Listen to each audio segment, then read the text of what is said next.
മന്ത്രിയായി ചുമതലയേറ്റ ശേഷം സത്യപ്രതിജ്ഞ ചെയ്ത ശേഷം OR കേളു മാധ്യമങ്ങളോട് സംസാരിക്കുകയാണ്. ആ വാക്കുകളിലേക്ക്. അല്ല, സത്യപ്രതിജ്ഞ കഴിഞ്ഞു. ഇനിയിപ്പോൾ വകുപ്പിൻ്റെ ചുമതല ഏറ്റെടുക്കാൻ വേണ്ടി പോവുകയാണ്. അതിനുശേഷം നമ്മുടെ ആ വകുപ്പിലെ പദ്ധതികൾ ഓരോന്നായിട്ട് പരിശോധനയ്ക്ക് വിധേയമാക്കും. അതിനുശേഷം വേഗത്തിലാക്കേണ്ട പദ്ധതികളൊക്കെ തന്നെ വേഗത്തിലാക്കി ചെയ്യണമെന്നുള്ളതാണ് ഒരു ഫസ്റ്റ് പ്രിഫറൻസ് കൊടുക്കുന്നത്. ഇപ്പോൾ സഭ നടന്നുകൊണ്ടിരിക്കുന്നതുകൊണ്ട് ചില തടസ്സങ്ങളുണ്ട്.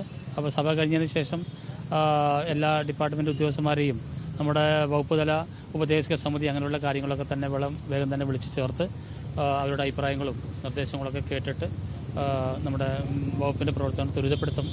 പ്രതിപക്ഷം കൂടി ചടങ്ങിൽ പങ്കെടുക്കുന്ന ഒരു സാഹചര്യമുണ്ട്.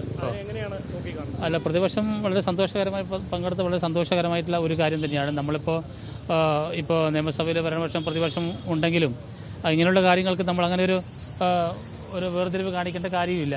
അപ്പം അത് നന്നായി, വളരെ വളരെ സന്തോഷം.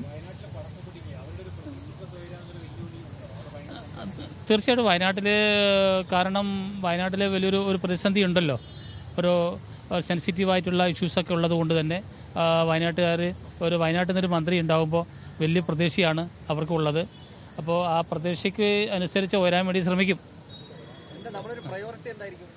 പ്രയോറിറ്റി ഞാൻ നേരത്തെ പറഞ്ഞു. ഇപ്പോൾ നമ്മുടെ ഈ ഡിപ്പാർട്ട്മെൻറ്റിൽ ഇപ്പോൾ ക്ഷേമ പദ്ധതികൾ അത് ഫസ്റ്റ് പ്രയോറിറ്റി കൊടുത്ത് വേഗത്തിലാക്കണം എന്ന് തന്നെയാണ് ഒരു നിർദ്ദേശം ഉള്ളത്.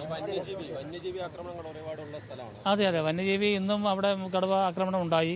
അപ്പോൾ അതിനുള്ള കാര്യങ്ങളിപ്പം നമ്മൾ നേരത്തെ തന്നെ വയനാട് ജില്ലയിൽ തുടങ്ങി വെച്ചിട്ടുണ്ട്. അപ്പോൾ എല്ലാവരും കൂട്ടി യോജിപ്പിച്ചുകൊണ്ട് ആ കാര്യങ്ങൾക്ക് ഒരു ശാശ്വത പരിഹാരം കാണുന്നതിന് വേണ്ടിയിട്ട് മണ്ഡലത്തിലെ 3 MLA-മാരും അവിടുത്തെ MP-യും അതേപോലെ തന്നെ കേരള സംസ്ഥാന ഗവൺമെൻറ്റും പിന്നെ അതുപോലെ യോജിച്ചുകൊണ്ട് കേന്ദ്ര ഗവൺമെൻറ്റിൽ സമ്മർദ്ദം ചെലുത്തിക്കൊണ്ട് മാത്രമേ ഒരു ശാശ്വത പരിഹാരത്തിലേക്ക് നമുക്ക് പോകാൻ വേണ്ടി സാധിക്കുകയുള്ളൂ. അതിനുള്ള ശ്രമങ്ങൾ നടത്തും. അതെ, അത് പരിഹരിക്കാൻ വേണ്ടിയിട്ടാണ് ഞാൻ വലിയ ശ്രമം ഇപ്പോൾ നടത്തിക്കൊണ്ടിരിക്കുന്നത്. ഞാനൊരു MLA ഫണ്ട് തന്നെ ഒരു 10 കോടി രൂപയോളം എൻ്റെ തന്നെ ഞാൻ കൊടുത്തു കഴിഞ്ഞിട്ടുണ്ട് ഇപ്പോൾ.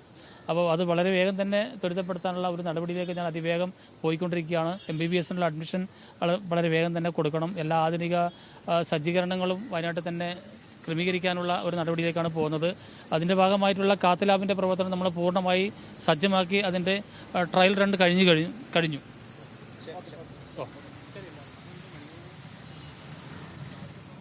മന്ത്രിയായി സത്യപ്രതിജ്ഞ ചെയ്ത ശേഷം OR കേളു മാധ്യമങ്ങളോട് സംസാരിക്കുകയായിരുന്നു. വയനാട്ടിലെ പ്രശ്നങ്ങൾക്കെല്ലാം പരിഹാരം കാണുമെന്നും വയനാട്ടിലെ വളരെ സെൻസിറ്റീവായിട്ടുള്ള പ്രശ്നങ്ങൾക്കെല്ലാം പരിഹാരം കാണുമെന്നും കൂട്ടായ പ്രവർത്തനത്തിലൂടെ കാര്യങ്ങളെല്ലാം മുന്നോട്ട് പോകും എന്നുമാണ് മന്ത്രി ഇപ്പോൾ സംസാരിച്ചത്.